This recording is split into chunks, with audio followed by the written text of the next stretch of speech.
Hi everyone, in front of me I've got Samsung Galaxy S23 and let me share with you how to reset camera settings on this device. So first of all, we have to open the camera app, and I hope that you can see those grid lines.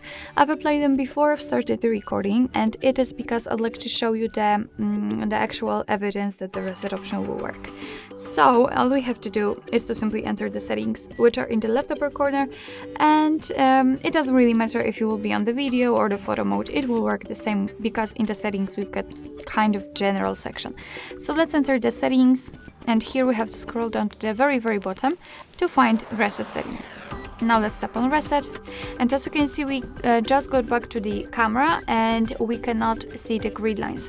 It is because that we just successfully reset camera settings and the grid lines simply disappeared. So basically that's all. This is how to reset camera preferences, camera settings into the defaults in your Samsung Galaxy S23. Thank you so much for watching. I hope that this video was helpful, and if it was, please hit the subscribe button and leave the thumbs up.